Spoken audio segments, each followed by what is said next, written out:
Hello, this is a prepaid collect call from an inmate at the county jail. This call is subject to recording and monitoring. To accept charges, press 1. To refuse charges, press 2. Well, hello there, Kayla. How are you? Yeah, life goes on and the fight continues, so we're doing the very best we can. Hopefully you're holding out okay. I've been hearing some terrible things about the jail.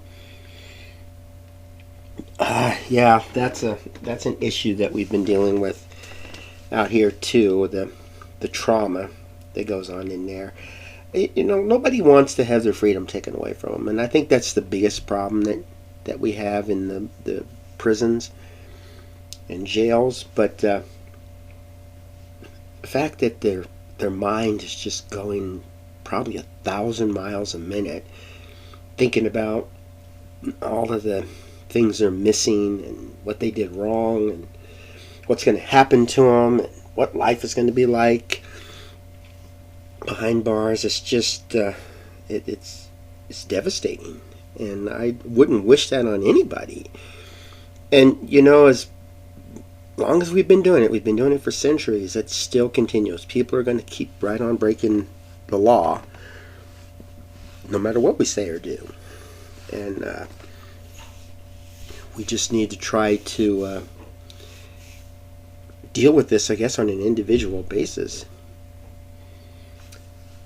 Yeah, that's one of the issues that bothers me. There's a lot of abuse that's out there, and we can't ignore it. We can't simply say nothing's ever going to happen, everything's good, because it's not. The fact that somebody committed a crime and is locked up shows that there's a problem that we got.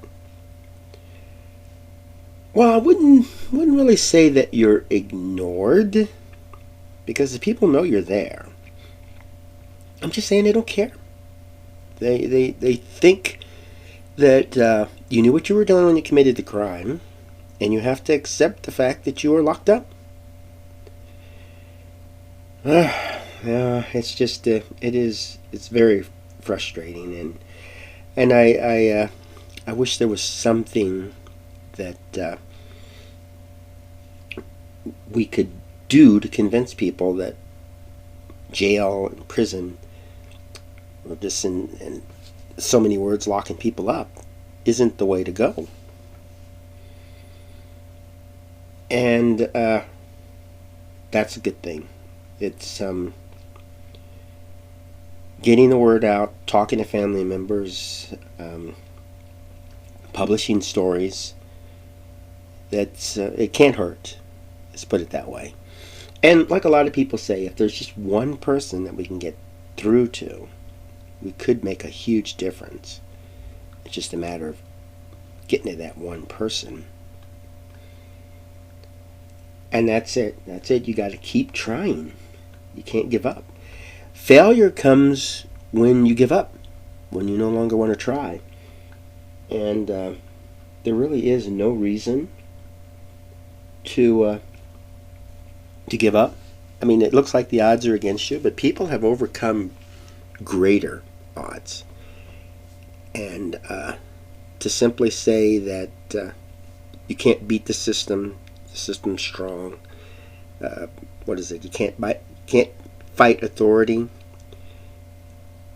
That's a myth, and it will cause a lot of heartache in the future. So You have 60 seconds remaining. I would say let's just yeah, that's a good idea. Keep talking, and maybe when people go to court, get some witnesses in there, people that will speak on their behalf, character witnesses, and show that this is not a common thing. But alternative, You have 30 seconds remaining. that's what I support. There are ways to get the point through without locking people up. We just don't have the manpower, we just don't have the room, and I'm thinking we don't have the money. Oh, okay. Yep. Well, thanks for the call. And you take care of yourself. And if you need anything, be sure to reach out. And remember, there's people out here who support you. We want to see you get through this. Ah, yes. You too. Okay. Goodbye. Thank you. Hello. Welcome to AQS Inmate Call. I am your host, Joel Wilborn. And in this episode, I want to talk about two things mainly. The human nature, and I just love humans. I think they're fantastic. They're very unpredictable, and they can teach us a lot. We can teach them a lot. That's humans. And how humans relate to incarceration. We all love being free and being able to make decisions on our own and go out, do things at our leisure. So freedom is very nice to have. And I really feel bad for the people that are living in countries where they are not as free as they are in the United States. And I really feel bad for the people that are behind bars. Now, one thing we don't think about when we lock somebody up, because the first thing we want to think about is they committed a crime and they need to be locked up. That's the first thought. But in America, all people are innocent until proven guilty in a court of law. That means that when people are arrested and they go to jail, they're innocent. They're not a guilty person sitting in there. There might be all kinds of witnesses and all kinds of evidence, but the person is innocent. And once the person is convicted of a crime, the person could go to prison or stay in jail and get time served or something. It's different circumstances for that. And so when we lock people up who are guilty, let's say the person gets convicted and goes to prison, I've talked to a few people and they don't like the idea of long sentences. And that's something that I've been advocating against for years, and I'm going to continue. Hopefully I can make some progress toward that. But taking a person who is a drug dealer. Now, drugs can be indirectly associated with death. But to call a person a violent offender is not completely accurate. But to take somebody who's out there selling drugs, maybe to support the family, maybe just a hobby, and lock that person up for decades. The human body can only take so much. And mentally, that can be very draining. It's very hard to go to prison and maintain your sense of mental wellness. And some people, they just commit crimes over and over again and they're used to it. So there's different mental states on it. But when you look to your neighbors and your friends and your family and you hear them talking, interacting, enjoying their freedom, you have to think there is a possibility that this person could go to jail, could go to prison. Is it because the person changed before going to prison? Or is it that the person could change after going to prison? After getting out of prison? My main stance is that people who are locked up should be rehabilitated. They should be given resources to help them get out, get their life back in order, and not have to come back to prison. Because in their mind, they have to commit this crime, and getting caught is just the risk. But a lot of the prisons are called correctional centers, and they should help people get out and not return. We should be concentrating on recidivism. We should lower it. And the best way to do that, and there's one thing I've learned about humans, they love to be a part of a community, a part of a team. They don't like to be running around alone. And so children, they want to be part of a family. And friends, they want to have people they can hang out with, their own friends. And to make people feel that they belong is a wonderful accomplishment, I think. And when people go to prison, that's what they want to look for. They want to look to belong. And they'll join little cliques. You know, I've seen situations where women get into prison, as they say, straight out the gate. They'll get in there and they'll just have a relationship with a woman, and then when they get out, they go back to their men. But they're just looking for that mental wellness in there, that sense of security, feeling belonging to a group and feeling loved.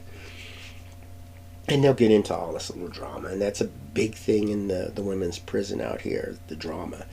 And then the men, they pretty much get into little gang-affiliated stuff or something that's related to gender or race.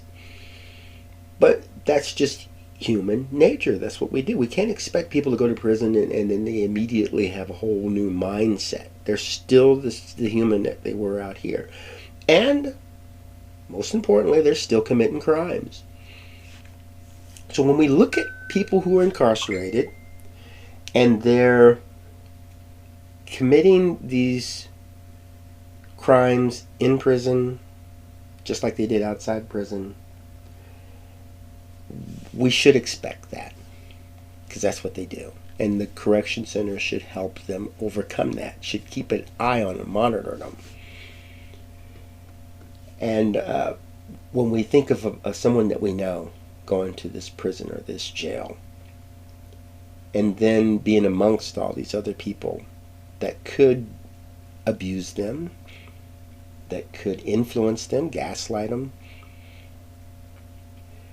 we have to ask ourselves, is that helping? Is this what we want our tax-paying money to go toward? Making a person worse than when they went in? That the ultimate goal?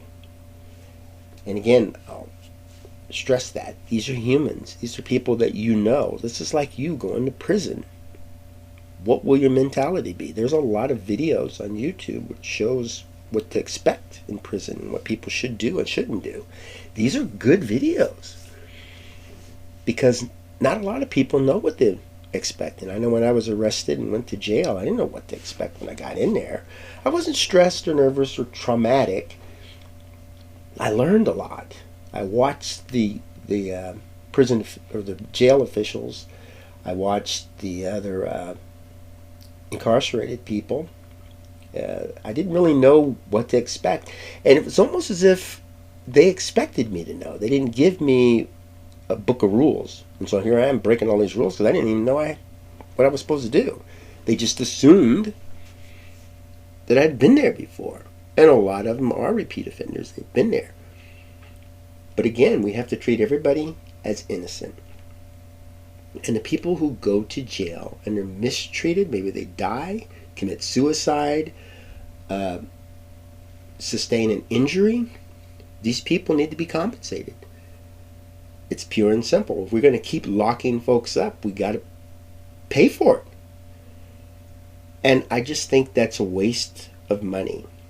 Now, Gregory Brown, he just did a podcast about people's who are incarcerated and their stuff being stolen by prison guards. And he discusses how they do it and names people. And he said that has an effect on folks. You know, you go to a lot of trouble to get an item and then you're just bullied into losing it. Think what that does to a person. Think people go to prison and get out and they're supposed to maintain their well-being, their happiness. We're messing folks up. And we shouldn't be doing that.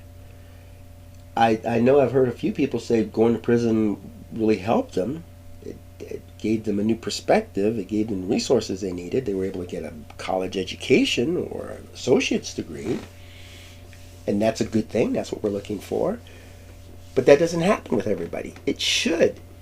If we're going to spend the money and the time and the resources, let's get something out of it. Let's have less mass shootings, less theft, riots, and we'll have a community that's stronger, that accepts people. This is a world of diversity. We have all kinds of religions and races and genders and beliefs. Why condemn people for that? Let's accept the differences and move on, because we have quite a bit in common. We're human. The fact that we eat, sleep, get sick, die, recover, those are a lot of things we have in common. And there's groups like Alcoholics Anonymous or cancer survivors. And these people have something in common. They can relate and talk to each other and help each other out. Let's kind of find things like that. When people find a mate and get married, it's because they connect. And when they get together, maybe they should go out and connect with some more people. But to lock folks up, assume that they're guilty, put them in there with a bunch of criminals who a lot of times they don't even care, isn't helping anybody. It is making matters worse. We have to look at these on an individual basis. John gets arrested. His reasons for getting arrested are different from Mary. Mary's reasons for getting arrested, maybe committing a crime, is different from Frank's.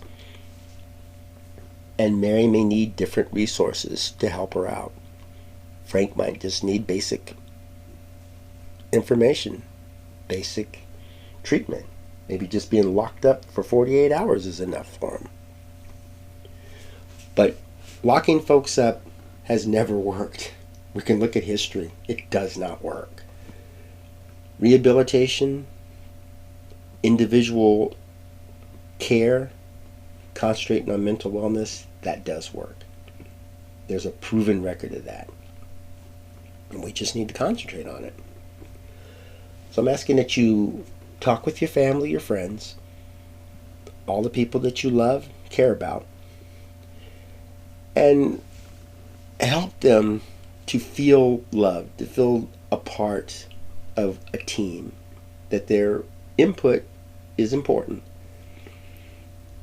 I know there's a phrase, Black Lives Matter, and a lot of folks get upset when we say all lives matter. They do. Every individual is important, and their different beliefs and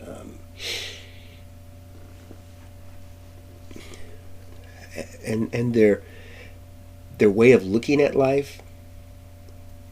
What's wrong with that? Why can't we just accept that?